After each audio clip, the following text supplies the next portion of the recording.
ॐ शन्नो मित्रश्चं वरुणः शन्नो भवत्वर्यः शन्न इन्द्रो बृहस्पतिः शन्नो विष्णुरुक्रमः नमो ब्रह्मणे नमस्ते वायो त्वमेव प्रत्यक्षं ब्रह्मासि त्वमेव प्रत्यक्षं ब्रह्म वदिष्यामि ऋतं वदिष्यामि सत्यं वदिष्यामि तन्मामवतु तद्वक्तारमवतु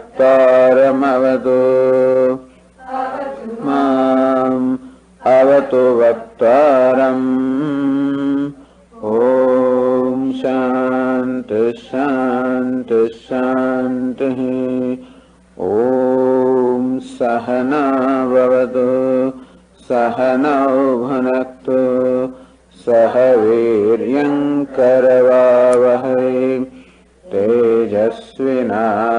तेजस्विनावधीतमस्तु मा विद्विषावहै ॐ शान्ति शान्ति शान्तिः ॐ यश्छन्दसामृषभो विश्वरूपः छन्दोभ्योऽध्यमृतात् सम्बभूव समेन्द्रो मेधया स्पृणोतु अमृतस्य देवधारणो भूयोऽसं शरीरं मे विचर्षणं जिह्वा मे मधुमत्तमा कर्णाभ्यां भूरिविश्रुवं ब्रह्मणः कोशोऽसि मेधया पीतः श्रुतं मे गोपाय ॐ शान्ति शान्ति शान्तिः ॐ अहं वृक्षस्य रेरिव कीर्तिः पृष्ठं गिरेरिव पवित्रो वाजिनीव स्वमृतमस्मि द्रविणगुं सवर्चसं सुमेधा अमृतोक्षितः इति त्रिशङ्कोर्वेदानुवचनम् ॐ शान्ति शान्ति शान्तिः ॐ पूर्णमदः पूर्णमिदं पूर्णात् पूर्णमुदच्यते पूर्णस्य पूर्णमादाय पूर्णमेवावशिष्यते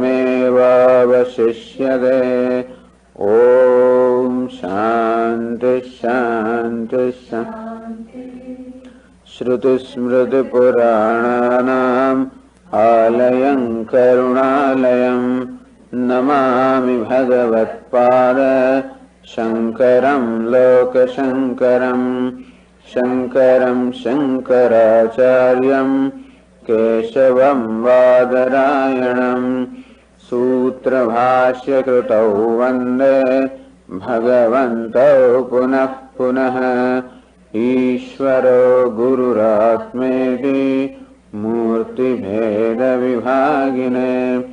व्योमवद्व्याप्तदेहाय दक्षिणामूर्तये नमः गुकारस्त्वन्धकारश्च ऋकारस्तन्निवर्तकः निरोधित्वात् गुरुरित्यभिधीयते सदाशिवसमारम्भां शङ्कराचार्यमध्यमाम् अस्मदाचार्यपर्यन्तां वन्दे गुरुपरम्पराम्।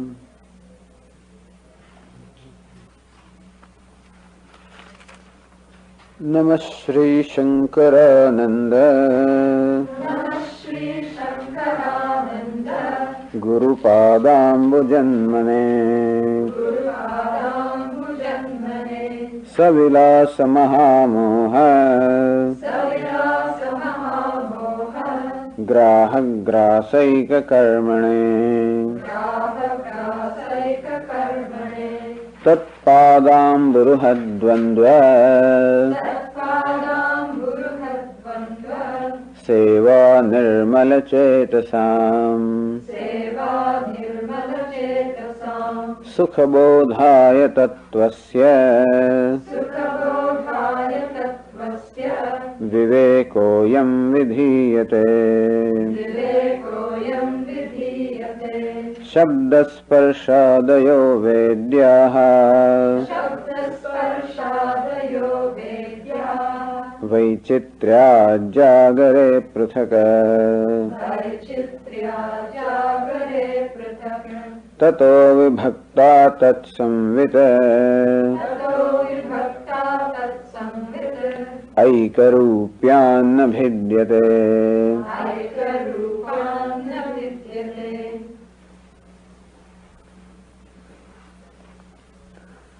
Beginning from this verse now, the teacher establishes the fact that knowledge is nityam, knowledge is changeless or constant, and everything else is changing. Shabdas prashadayo vedyaha, the five objects of the senses, Shabda, Sparsha, Rupa, Rasagandha, these fivefold objects of the world. Vedyaha, which are the objects of knowledge, those which are illumined by consciousness, knowledge. Vaichitryat, on account of their vichitrata, since they are different from one another. Like the cow is different from a horse, so also sound is different from touch. Touch is different from form. Form is different from taste. Taste is different from smell, and thus these fivefold objects are all different from one another, distinct from one another. And so, Vaichitryat Chagare Prasaka. So, they are different from one another. And so, Prasak, they are different from one another. Parasparam Bhidyante, they are different from one another. Tattvaha vibhakta tatsamvit. The knowledge of these objects, however, is tataha vibhakta, is different from the objects, and aikarupyan bhidyate. The point that is made is that constantly we gain knowledge of different objects, like a pot, like a cloth, like a room, like a book. So the objects of knowledge keep on changing. But the knowledge that is in and through all these objective knowledges, this knowledge is the same. By knowledge is meant here consciousness, that which illumines the different objects. And so knowledge or consciousness, which is called here samvit. Samyak vetti, it is samvit. So that which knows everything very well is called samvit. And not in the sense of knowing, but that which illumines, that which shines, that which shines or that which illumines is called samvit. And only thing that illumines by itself is consciousness, is chaitanyam or the self. So this samvit or the consciousness or the knowledge that illumines different objects is ever the same, and the objects which are illumined, they keep on changing. The interesting thing is, an object is known to us when a corresponding thought form takes place in our mind. Like I say that I know this microphone when a thought form corresponding to the microphone takes place. A microphone akara vritti or a thought form of the form of microphone takes place, then the microphone is known. That is called the microphone knowledge. In fact, what is meant by knowledge here is the corresponding vrittis. So I hear a sound, a corresponding thought form takes place, I say that I know this particular sound. So these knowledges in the form of these thoughts, they keep on changing. As I look around, as I contact different objects through my sense perceptions, the various object knowledges take place. But in and through these changing knowledges or changing thought forms, what is changeless is the consciousness or knowledge that illumines these thought forms. Because when a thought form, that of a microphone or a pot, for example, takes place in my mind, how do I know the presence of that thought form? Only when that thought is illumined by the witness or illumined by the self, illumined by the knowledge. that illumining principle is the same. Like the light illumines, the objects are all various. That which illumines is changeless, is one alone. That which is illumined is constantly changing. That's the point that is being made here. Thus, in the waking state, moment to moment we gain objects of different, knowledge of different objects. In and through all these changing knowledges, what remains changeless is the very knowledge, the samvit or the consciousness. So part of this commentary we read last night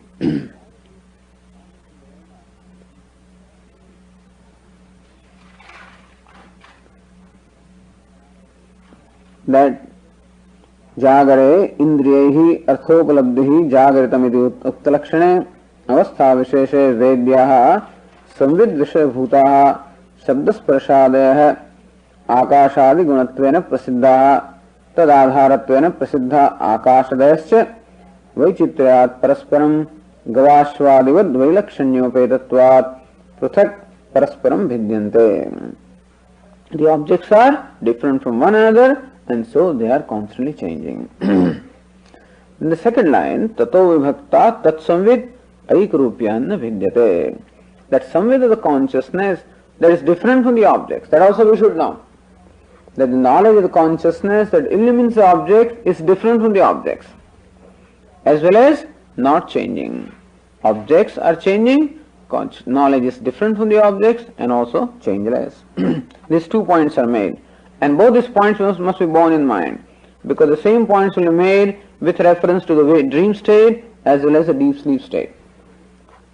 Here the discussion pertains to the waking state. Because it's very clear. And we can very clearly see this point, that yes, the consciousness or the knowledge that illumines the objects is different from the objects. The objects are changing, the consciousness remains changeless. Now, in the 6th line, on the page 3, the second line of the verse is being explained by the commentator. Tataha tebhyo vibhakta buddhya vivechita tat samvida tesham shabdadinam samvit jnanam aikarupyat samvit iti ekakarena avabhasamanatvat gaganam iva na bhidyate. Tataha means tebhya, 5th case. Tataha means with reference to these objects like Shabda Sparsha Rupa, Tebhya Vibhakta, that samvit, the knowledge is different from them. Buddhya Vivechita, how do you know that the knowledge is different from the objects? That is known in the buddhi, that is known in the intellect. There is no other way of. So, in the intellect you know that the knowledge that illumines the objects is different from them. Tat samvit, that's a compound word which says tat samvit means tesham samvit, tesham shabdadinam samvit, the knowledge of this sound etc. Samvit means jnanam aikarupyat, since everywhere samvit, knowledge. For example, ghata jnanam, pata jnanam, matha jnanam, or ghata samvit, pata samvit, matha samvit. Ghata samvit means knowledge of part. Pata samvit, knowledge of class. Matha samvit, knowledge of room. Now what is the illustration? The part and then the class and the room, there is no relevance to each other. But there is a rhyme there, ghata, pata, matha. After all, what do the sadhus have with them? Just a few things. Imagine a hut, where some sadhu is living there. What does he have?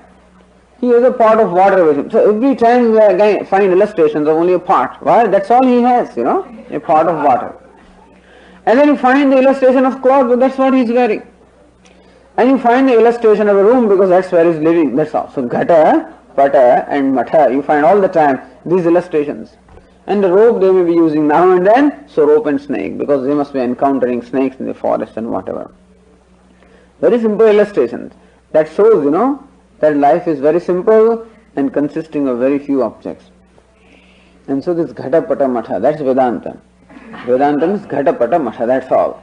And then you listen to it 5-10 times and you get a headache because very often you don't know what they are talking. all the time, so, and they make it so complicated. Simple things are made very complicated when you express them in technical language, you know. And so, ghatavachinna chaitanyam, patavachinna chaitanyam, when they use 5-6 terms like this, then you will give it up, you know. But then, so, here the samvit means jnanam. So, ghata samvit, pata samvit, matha samvit, the knowledge of the pot knowledge, cloth knowledge, room knowledge. In that, the samvit, that is constant. Ghata, pata, matha, the objects keep on changing. The samvit, in all of them, the knowledge is constant. So he says, samviditi ekakarena avbhasamanatvat. Just as the golden ornaments, the forms keep on changing, the gold is the same, and so also the forms of knowledge keep on changing, but the knowledge per se, the content of every form of knowledge is the same. Gaganam iva gives another illustration. Gaganam means space.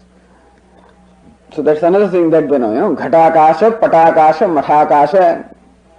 Akasha means space as contained in a pot. It's called ghatakasha. Space contained in a cloth. I don't know how it is contained anyway, but then they always talk of patakasha. Space contained in a hall or a room is called mathakasha. So there also ghatakasha, patakasha, mathakasha. The ghata, pata, matha keeps on changing. Akasha, akasha, akasha. Space is constant. So gaganam iva or akasham iva na bhidyate. Just as in this different spaces confined by different cavities, the space is the invariable factor and the cavities, they are variable factors. And so also in different forms of knowledge, the knowledge, the consciousness is invariable. Consciousness of a part, consciousness of a microphone, consciousness of a book, consciousness is invariable, and the objects of consciousness, they keep on changing. Very simple. But that tells us a lot of things. Because in search of truth, what we are seeking is that which is changeless. So that which is changeless, which cannot be negated. So what is satyam? Abhaditam, which you cannot negate. That which can be negated, that which can be dismissed, or that which can be replaced, displaced, modified, that cannot be truth. That which cannot be displaced, cannot be replaced, cannot be modified, cannot be reduced, cannot be negated, that is truth. So when we have a number of ornaments made of gold, that particular form of the ornament is subject to change. It's bangle right now, we melt that gold and then pour it in another form, then you have perhaps a chain, and pour it in another form, you have bracelet, and this form keeps on changing. One form can be replaced by another form. One form can be displaced by another form. One form is negated by another form. But what is not displaced, what is not negated is gold. Bangle can replace bracelet, but bangle cannot replace gold. So gold is non-replaceable, non-displaceable, non-negatable, constant, changeless element. That is the truth about the ornament. If you want to know what is truth, then this is the method. So same method is followed here. In our day-to-day experiences during the waking state, what is that changeless factor that cannot be negated? So in every experience, there is the object of experience and the knowledge associated with that experience. And the knowledge is the changeless aspect. The objects of knowledge keep on changing. Now the same thing will be in dream, deep sleep. And that's how the point will be made. How knowledge or samvit is the changeless element. It is nityam. Nityam means changeless or eternal, not subject to the limitation of time. And therefore it is what? Sat. So that point will be made subsequently. Now, some inference is involved here in the conclusion that we drew here. There the commentator says, Atra ayam prayogaha. With reference to this is prayoga. Prayoga here means this is the inference. Atra idam anumanam. This is the inference involved there. Vivaradhyasita samvit swabhavika bheda shunya. Once you know this technical language, then it becomes very easy. In the beginning we are coming across all these different terms. But then Once you know the style, then the same style will follow throughout the text. So wherever an inference is involved, he will point out in this manner. Atrayam prayogaha vivadadhyasita vivada adhyasita samvita swabhavika bheda shunya upadi paramarsha mantarena avibhavyaman bhedatvat gaganavat. You know that in any inference there are basically three elements. Take the case of the very famous example, Parvato Vandiman. There is a hillock where we see the smoke rising, and from that we infer that there must be fire on that hillock. How do we say that? Because yatra yatra dhumaha tatra tatra vannihi. Wherever the smoke is, the fire must be. We see the smoke and therefore we infer the presence of fire. So, smoke is what? The hetu, the cause or the linga, the evidence which leads us to the inference of fire. So this mountain or the hillock is called Paksha, where we see the smoke. And that hillock is possessed of a characteristic or attribute, namely possessing smoke. And from the presence of the smoke, we infer the presence of fire. Now here the question is, whether the knowledge is changing or changeless.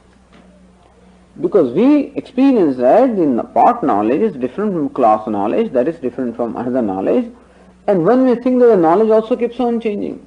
Not only the objects of knowledge, namely pot, etc. keep on changing, but even the knowledge also keeps on changing. How do we say it is not? So, vivada adhyasita, vivada vishayibhuta, this samvit or the knowledge or the consciousness is now a subject of this debate or discussion, where it is changing or changeless. Vivada adhyasita samvit swabhavika bheda shunya. This is pratigna. That knowledge is swabhavika bheda shunya. There is no swabhavika bheda. There is no intrinsic change in consciousness. There is no intrinsic change in the knowledge. There may be an apparent change, but not an intrinsic change, you see. So this very same knowledge assumes different forms, alright. Just as in different ornaments, there is no intrinsic change with reference to gold. There may be change in name or in the form, like its bangle or its bracelet or earring. But intrinsically, there is no change. Similarly also, the proposition here is that the samvit or the knowledge, there is no intrinsic difference or change in samvit or knowledge. Swabhavika bheda shunya. There is a swabhavika bheda and aupadhika bheda. Two kinds of bhedas are there. Swabhavika, where by nature the thing is changing. Aupadhika, where the change is apparent. So, inasmuch as this knowledge keeps on assuming different forms, like the gold keep assuming different forms of the ornaments, this knowledge also assumes different forms, like ghatagyanam, patagyanam, mathagyanam. And so knowledge of pot is different from knowledge of cloth, no doubt. But that difference is brought about by what we call upadhi, namely ghata, pata. And so the presence of ghata, pata, etc. seems to create an apparent change in the knowledge also.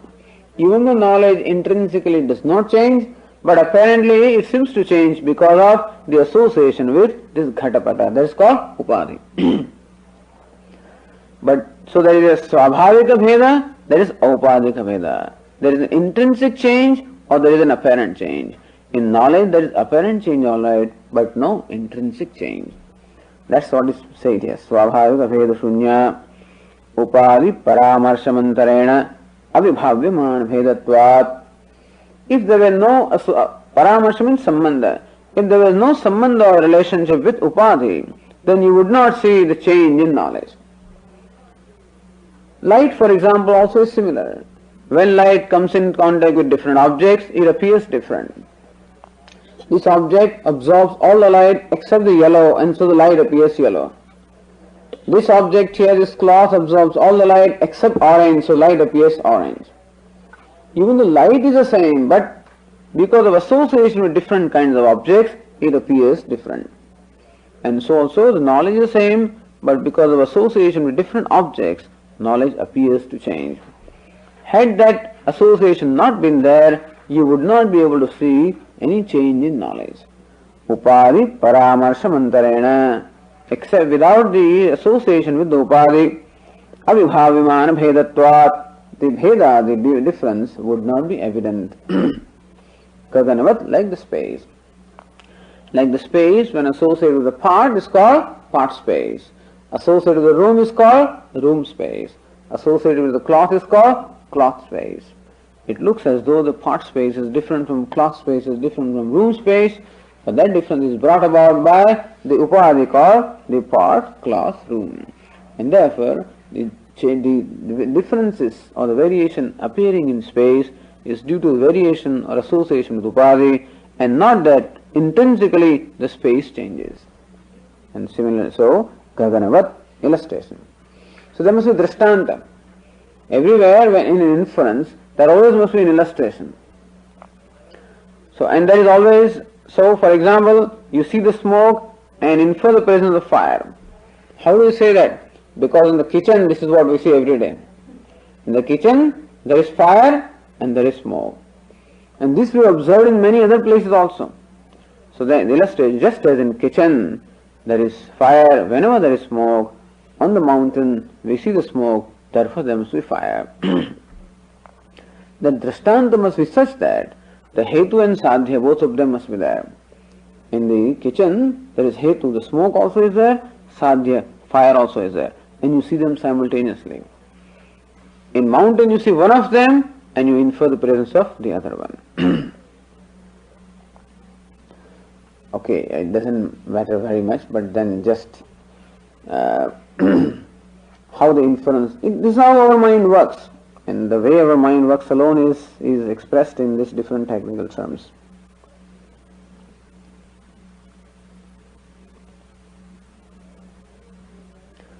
Alright, how do we say that the samvit or the knowledge is changeless? He gives another inference there. Shabda samvit, sparsha samvidah na bhidyate. The knowledge of a sound is not different from the knowledge associated with the sound, is not different from the knowledge associated with touch. How do we say? Samvitvat, because each of them is knowledge. And therefore, the knowledge associated with the different objects is changeless. Iti ekasyaha eva samvidah gaganasya iva aupadika bhedena api. So like in the space, there is aupadika bheda, apparent change or apparent difference as in part space, etc. And so also in the samvit of the knowledge, there is only an apparent change like the ghatagyanam, patagyanam on account of association with upadi such as ghatapata. Bhinna vyavahar upavattau vastava bheda kalpanayam gauravam. The question is, how do we explain the difference? That knowledge of ghata is different from knowledge of pata. How do you explain?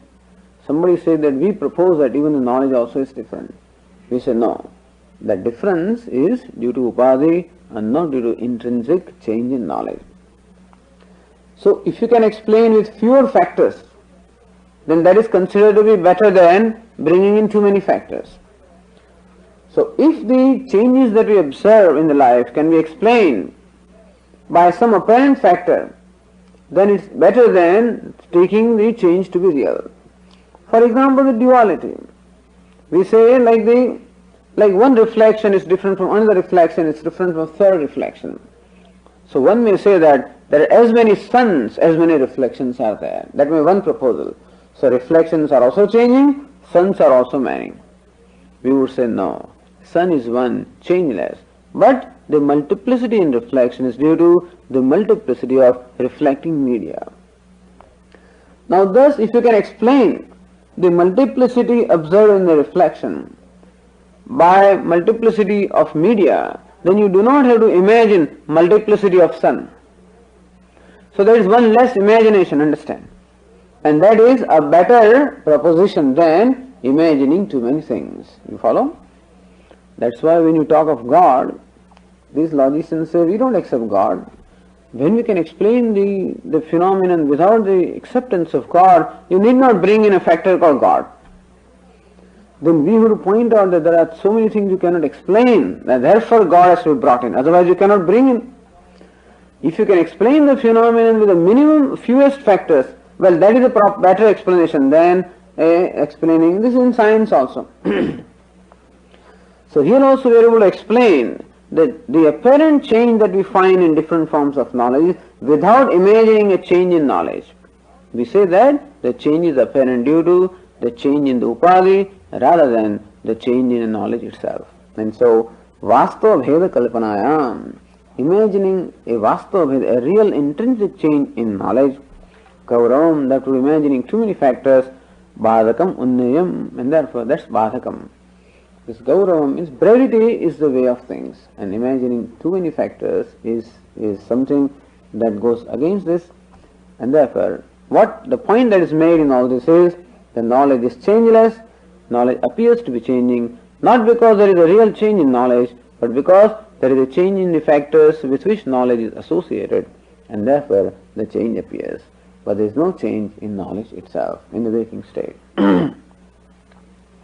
If you understand this, and very simple, now the same thing is now extended in the dream and the deep sleep states. So Tikakara says, Ukta Nyayam Swapnepi Atideshati.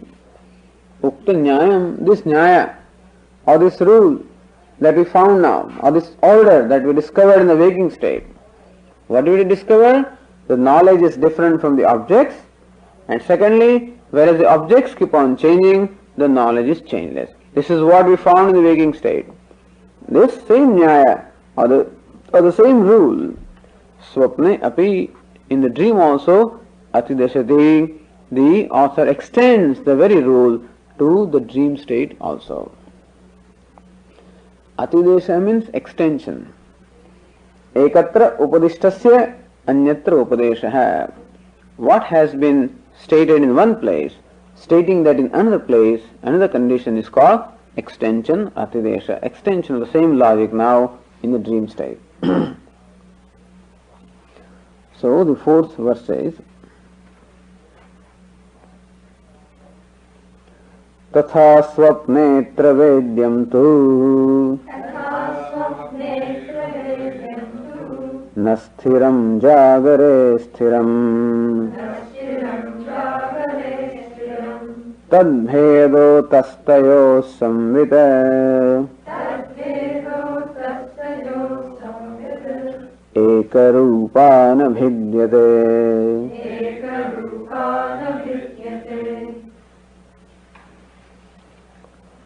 Verses Tatha Swapne, Tatha means similarly, in the same manner, Swapne, in the dream state also. What is in the dream state? In the dream state also, the experience is similar as in waking.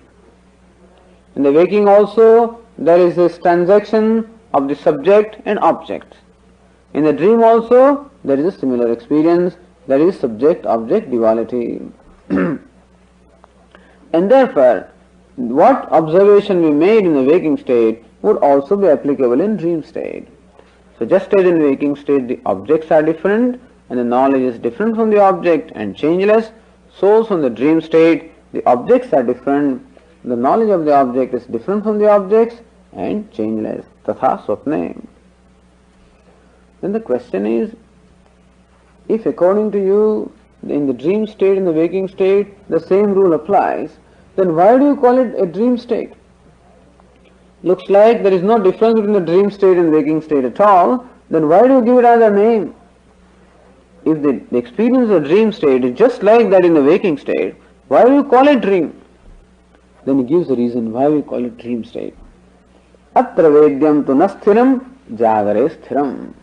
The difference between the waking and the dream is, in the waking state, jagare vedyam sthiram. The objects in the waking state are steady, meaning that the object that you see today is what you see tomorrow, and you see day after tomorrow. So thus there is a certain steadiness or a lasting nature. The objects in the waking state do have a lasting nature, whereas in the dream state, nasthiram, the objects in the dream state are fleeting. They are there only when you see. Next day when you dream, you don't find those things. Because the dream objects are only temporary, fleeting, where the waking objects are lasting. That is what distinguishes the dream state and the waking state. It is the nature of object that distinguishes the waking state from the dream state. Otherwise, other kinds of things are similar. Tad-bhedah, and therefore, that's the distinction between the waking and the dream state. Ataha tayoho samvid ekarupana bhidyate. And therefore, in the dream and the waking state, both the samvid or the knowledge is the one that does not change. So idea is, the knowledge or the consciousness that obtains in waking state is the same consciousness that obtains in dream state. Don't say that the dream state consciousness is different. You can say that waking state consciousness and objects of consciousness will be one. Maybe in dream state another consciousness obtains, who knows? So there the objects may be changing and consciousness of the dream may be changeless, but how do you say that the dream consciousness is the same as waking consciousness? We say it is the same consciousness because there is no reason, there is no change or destruction of consciousness. So waking consciousness is the same as dream consciousness, and as it is changeless in waking, so also it is changeless in dream. This is explained by the commentator, says here, यथा जागरे वैचित्र्यात् विषयाणां भेदः ऐकरूप्यात् संविदः अभेदश्च तथा तेनैव प्रकारेण स्वप्ने. Yatha, just as jagare, in the waking state, vaichitryaat vishayanam bhedah, since the objects are all different from one another and therefore they keep on changing, aikarupyat samvidah abhedascha, whereas the knowledge of the consciousness associated with different objects is changeless, tatha, in the same manner, swapne, in the dream also. What is dream? He gives a definition here. Karaneshu upasamhriteshu जागरित संस्कारजः प्रत्ययः सविषयः स्वप्नः इति उक्तलक्षणायां स्वप्नावस्थायामपि. This definition of dream also is to be found in this text called Paṃcikaranam. From there, these definitions are taken. He explains what is dream. Karaneshu upasamhruteshu. Whenever sense organs are withdrawn, we said that what is called waking state, the knowledge of the objects with sense organs is called waking state. But these sense organs in the eyes, ears, etc. are withdrawn. Karaneshu upasamhruteshu, then they are folded up. And then also you have similar experience of the objects and subject. How does it come about? Jagarita samskarajah pratyayah. The samskara or the impressions that we have gathered in the waking state, those impressions become responsible for the creation of the dream objects. Savishayah pratyayah. The very mind becomes the objects, and the very mind becomes the knowledge. So in the dream state, it is the mind, on account of the impressions it has gathered from the waking state, creates a new dream world.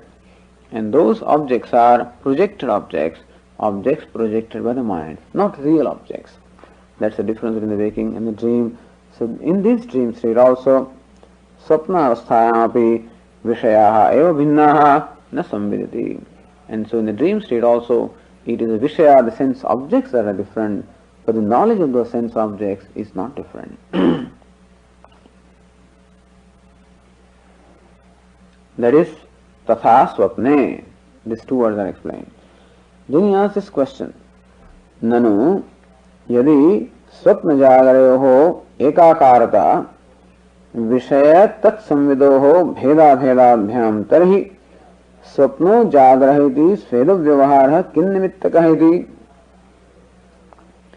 He says, if swapna jagarayoho ekakarata, if you say that the waking and the dream are similar, in what way are they similar?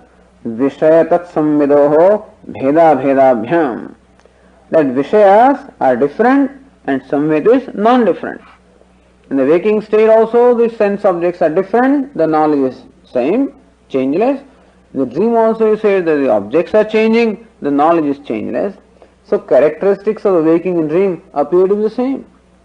And thus if both of them are the same, tarhi swapno jagraha. Why do you call one state as swapna, the dream, other state as jagra, waking?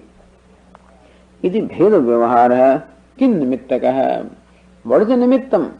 What is the reason why we have this bheda vyavahara, this kind of a different vyavahara called dream and waking state?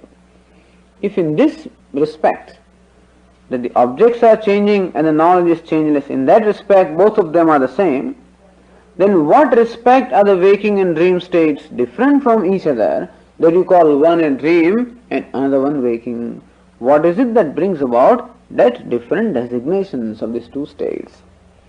Iti ashankya aha kin nimittakah kin nimittam yasya tat yasya saha kin nimittakah. Then the verse said atra vedyam tu iti atra vedyam tu nasthiram atra tika atra swapne vedyam paridusyamanam vastujatam nasthiram. Vedyam means that which is known is called vedyam. Ved means to know, vedya means that which is known as the object of knowledge. Atra swapne tu vedyam. Vedya means paridusyamanam vastujatam. In the dream also, the vastujatam, all this group of objects, paridusyamanam, that are observed, that are known, nasthiram, meaning that the objects perceived in the dream state are nasthiram, nasthai. They are not lasting. They are pratiti matra shariratvat. They are there as long as you see them. So this you must have heard, that two kinds of experiences are there. One is that you see something because it is there. One is you see because it is there. Other is it is there because you see. In the waking state, you see because the objects are there. In the dream state, the objects are because you see. The snake which is superimposed upon the rope is there you see not because it is there. It is there because you see. But the rope is you see because it is there. So one is called objective reality, other is called subjective reality. So this dream is a subjective reality, simply a projection of my mind, while waking state is objective reality, equally appreciated by all the people. So says pratiti matra shariratvat. Pratiti means perception. The dream object is there as long as you see them, that's all. Moment the dream changes, the objects are all gone. Jagare sthiram jagare tu paridushtyamanam vastujatam sthiram sthai kalantarepi drashtum yogyatvat. All this was discussed in Mandukya Karika also. Mandukya Karika also said that there is kaladvaya. The waking state objects are characterized by two times. What you saw yesterday is what you see today. So two times. Not in the dream state. The objects that you saw in the dream yesterday are not the objects that you see today. That's the point that is made here. Jagaretu paridusyamanam vastujatam sthiram sthai. In the waking state, however, the objects are lasting. Kalantarepi drashtum yogyatvat. What you see now, same object also is seen later on. And therefore, it is lasting object. In that respect, the waking state differs from the dream state.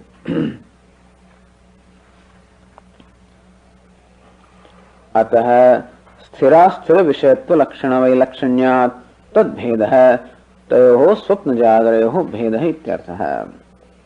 This is being discussed by the way. Subsequently he will discuss a waking state, dream state, all these states separately, elaborately. Here the discussion is by the way to make a point that why we call it dream and why we call it waking. अतः स्थिरास्थिर विषयत्व लक्षण वैलक्षण्यात्. In state the sthira vishaya is sthira, in the dream state it is asthira. So sthira, asthira, vishayatva, lakshana, vailakshanyat. Vailakshanyam, the distinction characterized by the objects being lasting in one state, objects being fleeting in another state, that distinction being there, tad bhedaha, tayoho swapna jagreho bhedaha, and therefore the waking and dream states are different from each other, because in one stage the objects are lasting, in another stage they are fleeting. Therefore it is quite justified that we give different names for those two states.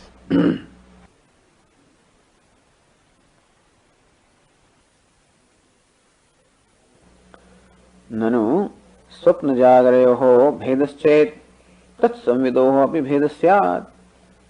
Then the question is, if dream state is different from the waking state, then we would say that the consciousness obtaining in the dream state is different from the consciousness obtained in the waking state. Why not?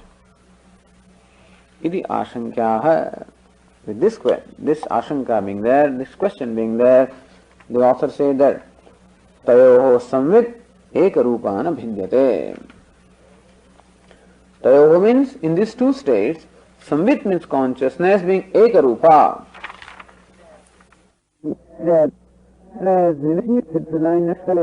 Hetu garbham. Hetuhu garbhe yasyatat hetu garbham. Garbhe means madhye. In this ekarupa, that samvit or consciousness is ekarupa, of the same nature. Since the consciousness is of the same nature, therefore it is not different in dream and waking. So consciousness being of the same nature, same consciousness obtains in the dream state as it obtains in the waking state.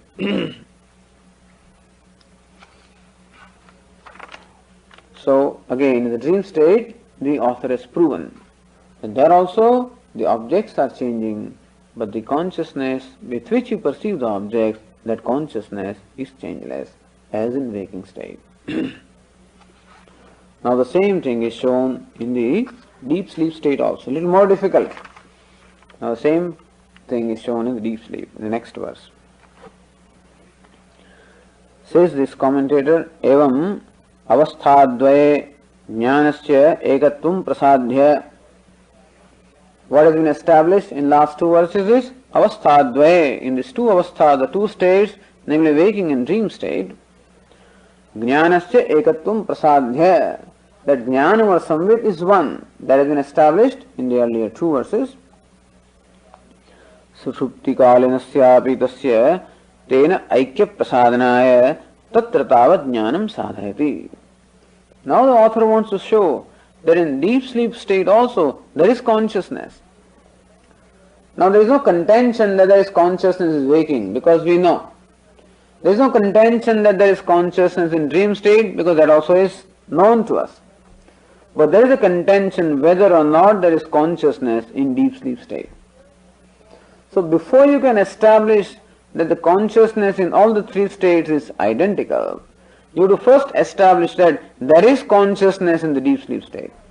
And then you will go ahead and say that that consciousness is the same as that which obtains in the waking and dream states. So first the author proceeds to establish the presence of consciousness in deep sleep state. And this is a matter of great debate. It is because of deep sleep state alone that the Shunyavadis say that there is nothing, there is no consciousness in deep sleep at all. And so there is all Shunyam. And we say no, there is no such thing as Shunyam. There cannot be a total absence. Because you cannot arrive at total absence. Have you seen total absence, total non-existence? Have you seen it? We ask him. How do you say something is there? For you to prove that something is there, there must be evidence. Have you seen it? Has anybody seen it? If you say that you have seen non-existence, then we will say that who has seen it? The seer of the non-existence is there, and therefore there cannot be non-existence per se. Vedantins do not accept abhava at all. You can say non-existence of a part, alright, but non-existence as such cannot be, because the one who perceives the non-existent part or is aware of the non-existence, he is there. And that is what is established here first. Sushupti kalinasyapi tasya tena aikya prasadhanaya tasya jnanasya tena avasthadvaya jnanena aikya prasadanaya, to show that the knowledge obtaining in the deep sleep is the same as the knowledge obtaining in the waking and dream state. Tatra tavat, for establishing that jnanam sadhayati, first the author shows how there is knowledge or consciousness in deep sleep state. How? The fifth verse says, Suptothitasya saupshupta tamo bodho bhavet smritihi sa chava buddha vishaya avabuddham tattada tamaha.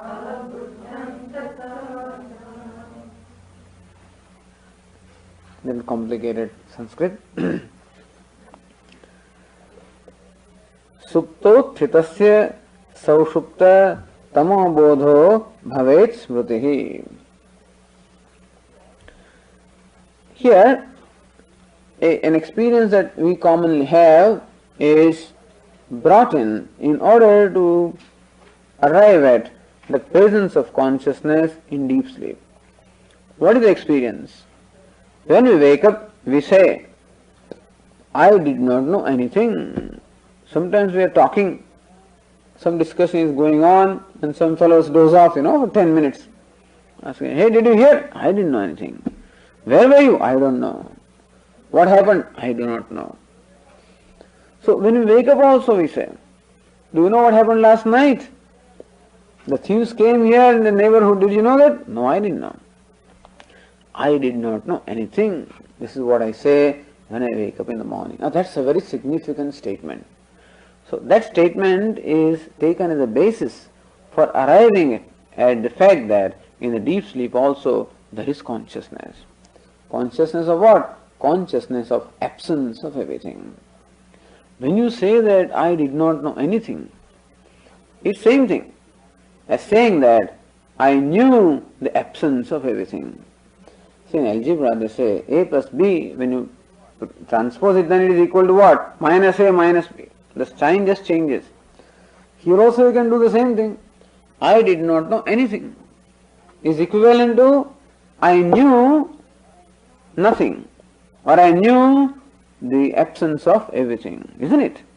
I did not know anything is the same as saying that I knew that there was nothing. So when you say I did not know anything, then also in fact you are only revealing the fact that there was knowledge, that you knew that there was nothing. You knew the absence of everything. So that is a statement that shows that you knew something. What did you know? That there was nothing. So knowledge was there. Maybe there was nothing to be known, therefore you did not know anything in particular. Had something been there in deep sleep, you would have known. But there was nothing to know, therefore you did not know anything, but then the knowledge was there. This Shankaracharya very beautifully explains this thing. When the Shunyavadins say that in deep sleep there is total non-existence, because you don't know anything. If existence was there, then you would have known. If consciousness was there, you would have known something. You don't know, therefore there is no consciousness. Then the question is, how do you say that just because you do not have any specific knowledge, that consciousness is not there? He says, suppose there was darkness in this room, there was pitch darkness in this room, then you would not see anything. Just because you do not see anything, can you say that I don't have eyes? When you say that I do not see anything, that shows that I see absence of everything. And even the darkness also is seen by you, isn't it? And therefore your statement that I don't see anything proves the existence of eyes. Because all the objects of knowledge that you can see are covered by the blanket of darkness, and therefore you do not see them distinctly, or they do not see them. But that does not mean that the means of knowledge, namely eyes, are not there. And so also in deep sleep, true, there is no object to be known there, because all the objects are covered in the blanket of ignorance. And therefore there is nothing, no object that you can perceive. But that does not mean that the consciousness with which you perceive is not there. And so the absence of knowledge can be explained by the ignorance. It doesn't have to be explained by absence of consciousness. Just as absence of not seeing anything can be explained because of the presence of darkness rather than absence of eyes. Those fellows say eyes are not there because you don't see anything. We say no, eyes are there. But then you require a secondary thing. In order to perceive an object, you require two things. You require the eyes as well as this sahakari karanam. You require the outer light also. So outer light also is required and the eyes are also required. Eyes are there, but this light is not there, you cannot see. This light is there, eyes are not there, then also you cannot see. When you cannot see, it can be either way. When you cannot see, they say that you don't have eyes.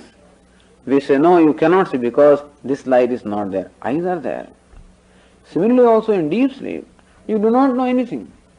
That can be due to two reasons. Now one is that there is nothing to be known there, no object of knowledge, therefore you do not know.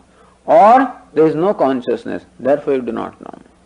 Objects are there but consciousness is not there, therefore you do not know. Or consciousness is there but objects are not there, therefore you do not know. They say that consciousness is not there. We say that the objects of knowledge are not there, consciousness is there.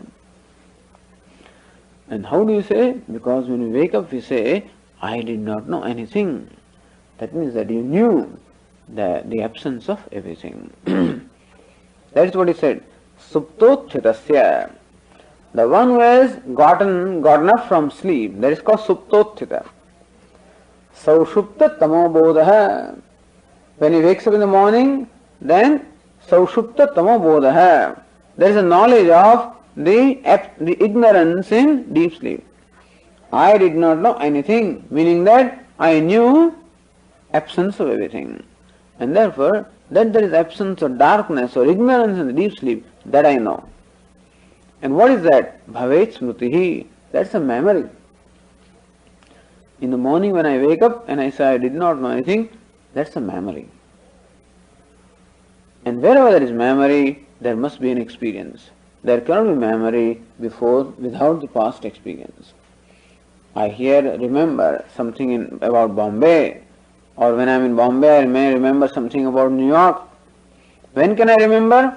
Only when I have experienced it in the past. Otherwise I cannot remember. So memory presupposes experience. In the morning when I have memory of the knowledge of ignorance, that presupposes that I must have experience of that knowledge of experience of ignorance. That shows that in a deep sleep I had in fact the experience of ignorance, knowledge of ignorance, and so knowledge was there in deep sleep. You follow? This is a simple argument. That memory is always preceded, memory presupposes prior experience. When I wake up in the morning, I have the memory of absence of knowledge of everything in deep sleep, and that shows that I had the knowledge of ignorance, I had the knowledge of absence. Thus is established the presence of knowledge in the deep sleep. Sacha avabuddha vishaya. Avabuddha means anubhuta. Any memory is always avabuddha vishaya. Memory always is derived from a prior experience. Avabuddham tat tada tamaha. And therefore, that tamaha, or the darkness or ignorance, is known in the deep sleep.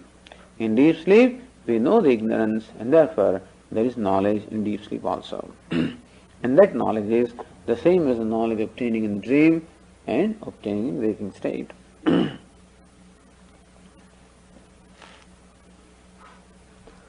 Okay, it's past 8:30, so we'll conclude today.